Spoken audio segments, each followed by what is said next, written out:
It's Friday, November 20th. I'm Lucy Steiner. And I'm Sam Cedar. Which of these stories will you be talking about today? Donald Trump has summoned lawmakers from Michigan to Washington, D.C. as part of his slow-rolling coup attempt, and his lawyer, Rudy Giuliani, appears to be leaking fluid. Meanwhile, federal health officials are urging Americans not to travel for Thanksgiving next week. Doesn't seem like a huge ask, given the life and death stakes. And lastly, most of the people who got arrested at civil rights demonstrations over the summer have wound up getting their charges dismissed, because, you guessed it, the charges were trumped up by the cops. You are listening to Majority FM's AM Quickie, and these are the stories you need to know. With his legal strategy failing, Donald Trump has begun strong-arming state and local Republican officials to help him rig the election after the fact. Trump has invited the leaders of Michigan's Republican-controlled state legislature to meet him in Washington today, the Washington Post reports. Trump lost Michigan to President-elect Joe Biden by 157,000 votes. But unsurprisingly, Trump's team thinks the will of the voters doesn't matter. The state GOP legislative leaders who plan to visit the White House today are Senate Majority Leader Mike Shirkey and House Speaker Lee Chatfield, the Post reports. Earlier this week, Trump called a member of Wayne County's Board of Canvassers to pressure her to rescind her vote to certify the election results. But the Secretary of State's office said that would be impossible. No takebacks. The latest coup strategy is still a long shot. Even if Trump somehow flipped Michigan and Pennsylvania, he would still need to steal at least one more state from Biden to win the Electoral College. A senior Trump campaign official told Reuters its plan was to cast enough doubt on count voting in Democratic cities that Republican lawmakers will have little choice but to intercede. The campaign believes the longer they can drag this out, the better their chances of success. And so they continue to try to create a spectacle. Yesterday, Trump's attorney, Rudy Giuliani, held a crazed news conference in which he made the wild and baseless claim that Biden nationally coordinated a campaign of voter fraud. As sweat and dark streaks of what may have been hair dye rolled down his face, Giuliani said, quote, "I know crimes. I can smell them," unquote.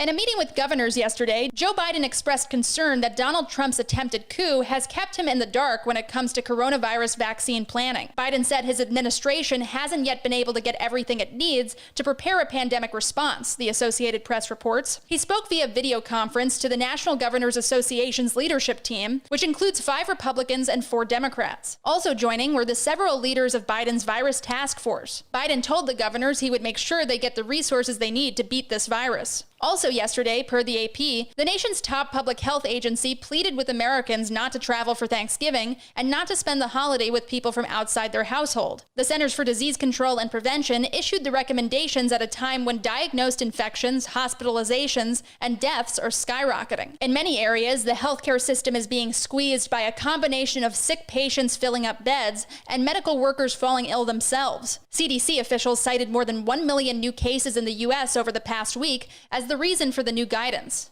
They say the safest way to celebrate Thanksgiving this year is at home with the people in your household. But for those who do welcome travelers for the holiday, the CDC recommends added precautions. Gatherings should be outdoors if possible, with people keeping 6 feet apart and wearing masks, and just one person serving the food. Henry Walke, the CDC's COVID-19 incident manager, told the Washington Post, quote, "What's at stake is basically the increased chance of one of your loved ones becoming sick and then being hospitalized and dying," unquote. So maybe just stay home.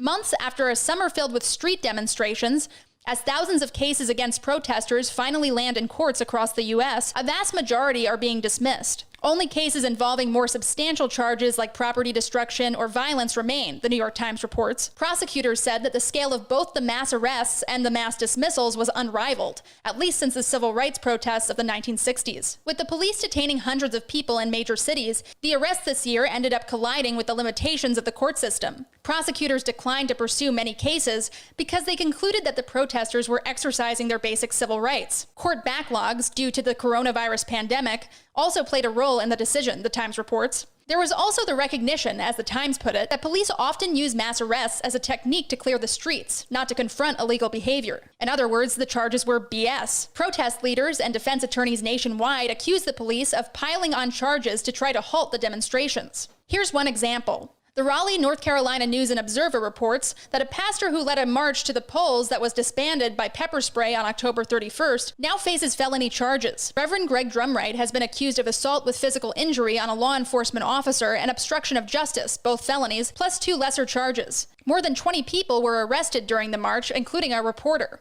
Drumright led a racially diverse group of roughly 200 people from a church to the county courthouse, where they paused for 8 minutes and 46 seconds, in a gesture meant to honor George Floyd. Shortly thereafter, police told the crowd to clear the street and began using pepper spray, according to the News and Observer. Among the people affected by the chemicals were children and elderly people. So where's the justice for them? Here's hoping Reverend Drumright also enjoys a speedy dismissal of the charges against him.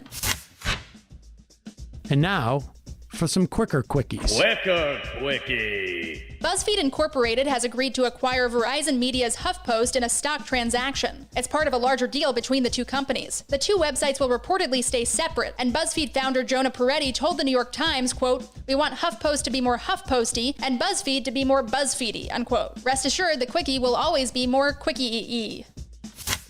Mike Pompeo this week toured an archaeological dig run by a far-right Israeli settler group and visited a settlement that farms grapes on land Palestinians say was stolen from them, The Guardian reports. It's the first time a U.S. Secretary of State has officially visited Israeli settlements. How predictable that the stricture was broken by a fundamentalist Christian evangelical like Pompeo.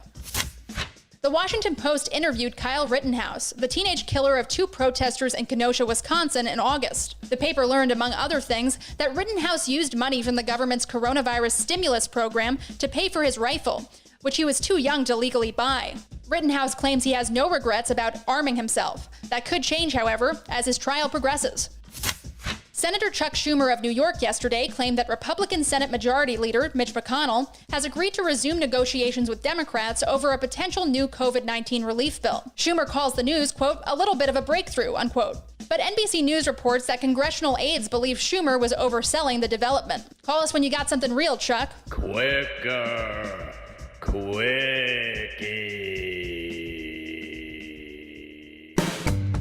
That's all for the AM Quickie today. Join us this afternoon on The Majority Report.